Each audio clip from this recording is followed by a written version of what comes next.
मांगे गए। असद उमर ने बड़ा इंकशाफ कर दिया। कहा वोट ऑफ नो कॉन्फ्रेंस से दो दिन पहले बनी गाला से कुछ देर के लिए बाहर गया था कि अचानक मुझे फोन आया कि जल्दी से वापस आ जाएं। वापस आया तो देखा कि बनी गाला में दो अफराद गार्डन में खड़े थे। उन्होंने मुझे इशारा करके बुलाया। उन्होंने आइडिया दिया कि इमरान खान के अलावा 3 नाम पेश कर दिए जाएं, उसमें एक नाम आपका भी हो। तो मैंने जवाब दिया, इमरान खान के बगैर तहरीक इंसाफ है क्या? अब मुझे नहीं पता किसी ने संजीदा तौर पर यह पैगाम भिजवाया था या नहीं।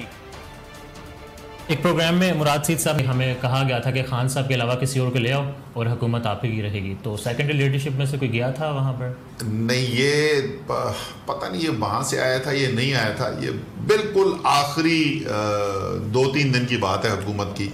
मुझे वोट ऑफ कॉन्फिडेंस से पहले मेरे पास फोन कॉल आया। मैं एक्चुअली बनी गाला से गया था और मेरे पास फोन कॉल आया। अब ये मैं नहीं बताऊंगा किसका फोन कॉल आया, बनी गाला से ही आया। खान साहब भी पहले गलती नहीं बताते। बनी गाला से कॉल आई और उन्होंने कहा जी अर्जेंटली वापस आ जाए।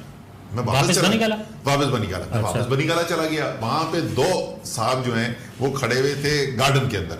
उन्होंने मुझे इशारा किया कि जरा पहले इधर आके हमारी बात सुनो। तो उन्होंने ये एक ब्रिलियंट आइडिया दिया कि ये आइडिया आया है माइनस इमरान खान। हाँ, कि इमरान खान के अलावा और 3 नाम पेश कर दिए जाएं और वो 3 नामों में से एक नाम हम आपका भी देंगे। मैंने कहा तुम्हारा दिमाग खराब हो गया, इमरान खान के बगैर तरीके इंसाफ है क्या? तो मुझे नहीं पता कि किसी ने कोई संजीदा तौर पर यह पैगाम भिजवाया था कि नहीं भिजवाया था, बट इतनी बातचीत मेरी जरूर हुई। अवामी अदालत में इमरान खान